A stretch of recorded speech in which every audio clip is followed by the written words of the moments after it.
Just a little late in this lecture to remind you, but better late than never, that you can pause these slides. And so when you get all the information up and you didn't understand it, I went too fast or whatever, just pause it and keep looking at it until it makes sense to you. Look at the book, The Restaurant Manager's Guide, and see if it says it a little bit differently, so maybe you can understand it there. And make sure you can understand. You can find chefs all day, especially in this economy, that can cook anywhere from decent to awesome. What you can't find is people that know how to do these numbers. They just don't. Even food and beverage directors. It's amazing how everybody struggles with this stuff, and it is simple. So keep doing it until you find it simple. I'm not a math genius by any stretch, and I find it simple once I figured out how to do it. So if you charge $7.10 for a spaghetti dinner, and your food cost percentage is 28%, what is your food cost proportion in dollars? Now in this case, our usual divide the number by the percent doesn't work because we have the high number already, right? And we're trying to find out what portion of the high number we're spending on the food. So in this case, you're just going to multiply $7.10 by the 28%, meaning you spent 28% of the $7.10 on the food, because that's your food cost, which you know that's your food cost. So 710 times the 28%, that is your food cost. So you set up that 710 based on what it cost you at and then a 28% food cost, so you charged $7.10. Make sense? So you knew it cost you $1.99, and you said I wanted a 28% food cost, so you set that price at $7.10. Now you're about to go out of business. You're not making enough money at $7.10, so you need to drop your food cost to 23%. Question is, how much do you need to increase the price? So you take your $1.99 that you know is what your food cost is, and you divide that by 23%. Your new food cost, and that would be $8.65. But the test question was, how much do you need to increase the price? So you need to charge $8.65. You were charging $7.10. So you need to increase the price by $1.55. And that would be the test question. How much do you need to increase the price? So you've got to go through those steps to get there. So keep going over this till you get it. It's really simple. Once everything in life is simple, right? Once you understand it. There are 3.78 liters in a gallon. So when I'm in a face-to-face class, I tell the guys, when you get to that test question, if you forget, go to the bathroom. Because on the urinal it says 1 gallon. One flush equals 1 gallon, or usually says 3.8 liters. So I don't know about the ladies, because I got arrested for going in there a couple of times, so I don't go anymore. So I don't know if they have that. Probably do. So remember, 3.78 liters in a gallon. Why do you need to know that? Because you may have pricing in gallons, but the bottle is a liter. So you need to be able to exchange them back and forth. At a cost of 95 cents a gallon, how much is that per liter? So it costs you 95 cents for a gallon. How much is that per liter? 95 cents divided by your 3.78 liters in a gallon equals 25 cents per liter.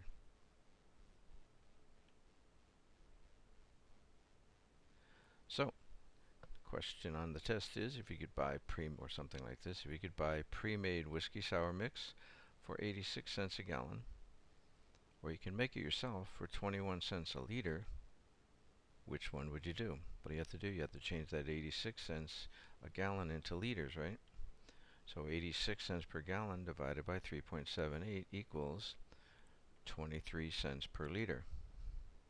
So which one are you going to do? Assuming the taste is fine for both of them, you're looking for which one's cheaper. You're going to make it for 21 cents rather than buy it for 23 cents.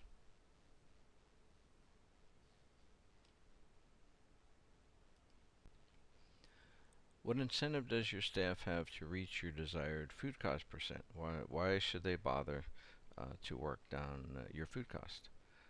Fear of job loss?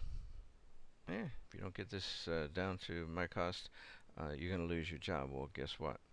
then they're going to get it down to that cost by doing what? By skimping on the portions, right? So if people are supposed to get 8 ounces, they'll give them 6 ounces because the people probably won't notice, and that way they'll get to a good food cost. So in other words, if you've got a job, fear you're going to lose your job, you're going to make that happen one way or the other. What would be a more creative way to get your staff interested in your food cost? Cut them in on the profits, offer incentives, maybe let them split half the savings if they lower the food cost. Okay, and it's not just the chef, it's everybody in the kitchen, right, who is dishing up the portions, making sure that they don't overportion. So everybody's involved. So maybe they get half the savings and the chef gets a little more or a lot more, but everybody um, has some incentive to. There again, you don't want to make it so that they're cheating the customer so they can make more money, but if you watch over it and watch over your portions, that would be a great way to say, hey, you help me, I'll help you. How much staff is needed? This is key one that drives companies out of business. A friend of mine is sending me notes daily.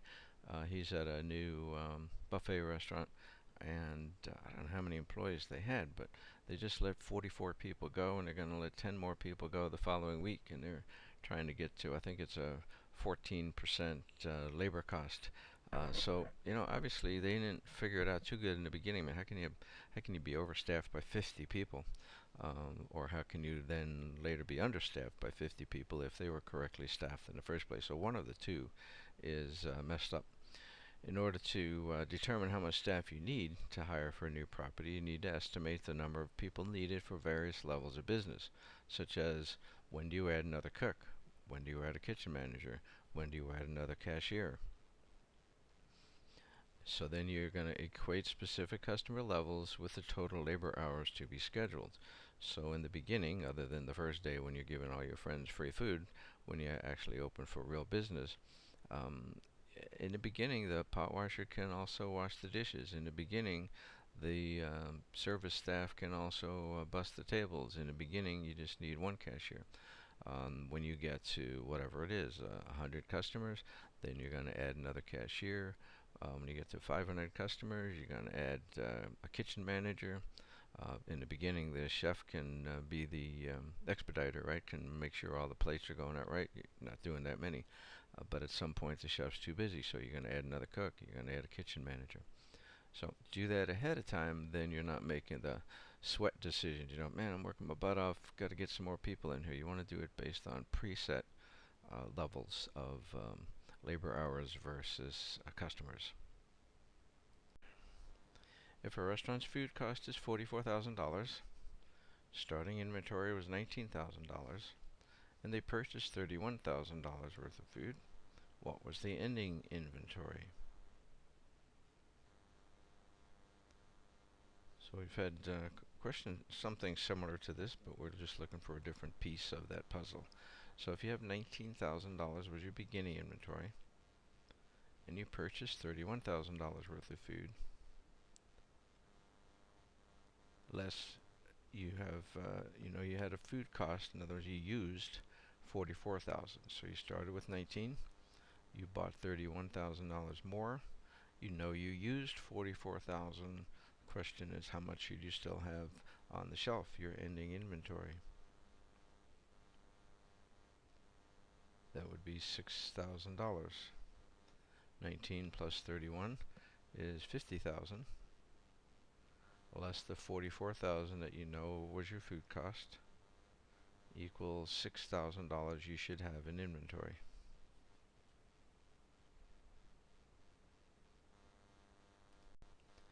What is the profit amount and percentage given the following scenario? So how much profit did you make, and what was your profit percent?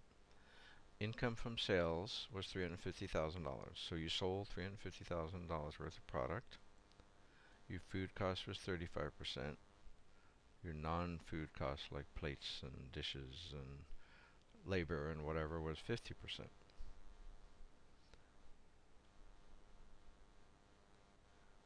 The 35% plus 50% is 85%, right? 35% was your food cost, 50% was your non-food cost. That's all the costs there are, right? If you put it in those terms, food cost and the non-food cost, that would get everything. So you had a total cost of 85%, which leaves you 15% profit that you made. So the answer is 350,000 times 15%, or $52,000. 52.5. See how simple that was? Just look at the way it's worded. So if your food cost is 35% and everything else is 50%, all non-food costs, that's 85. Leaves you 15% profit. So 350,000 was your income times 15%, and you made 52,500. Good job. This question spreads over 2 slides. So this is the question and the facts that you need, and then in the next slide we'll figure out the answer. Remember what the break-even means? That would be your income less your fixed cost, right? You didn't make any money till you paid for the rent and the insurance and the taxes, things that don't change. So, how many guests do you need to serve in order to break even? Monthly revenue is 54,000. Your fixed costs are 9,000. Your variable costs are 33,000. And the number of guests served was 5,000.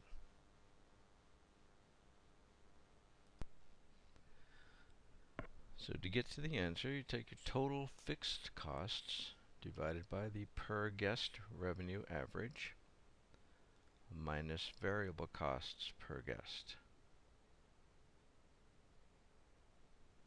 Total fixed costs divided by the per guest revenue, sales, average, minus the variable costs per guest. So, per person, dollar average, $54,000 was our total income, divided by the 5,000 guests that we had, means $10.80 was our average check. Average sales to the customer was $10.80 because we got $54,000 total revenue out of 5,000 customers. Then we take our variable cost average. We spent $33,000 on food and other variable costs and divided that by 5,000, same guests, is $6.60. That's our variable cost. The variable cost means to make that $10.80 dinner, it cost us $6.60 worth of food and labor and electricity and things like that. Okay? So that $6.60 did us no good because we spent it on serving the customer that $10.80 meal. The difference between the two is our contribution margin, and that's the part that matters. So we had $10.80 income per person. We spent $6.60 in preparing that meal. That's our variable cost. Leaves us $4.20 contribution margin. So $4.20 is what we can use then to pay for the overhead expenses. Does that make sense? We got $10.80, what the customer handed us. We handed them back $6.60 worth of expense to produce that meal. Means $4.20 is what we get to put towards our fixed expenses and then our profit. So we take the $9,000. What's that? That's our fixed cost. Question is, how many people have to give us $4.20 to pay for the $9,000 in fixed costs? So $9,000 divided by $4.20 means 2,143 people have to come through before we have broken even. That's our break-even point. At that point, we've made enough $4.20 to pay for the $9,000 in fixed cost. After that, the 2,144th guest gives us $4.20, and that goes in our pocket. That's profit.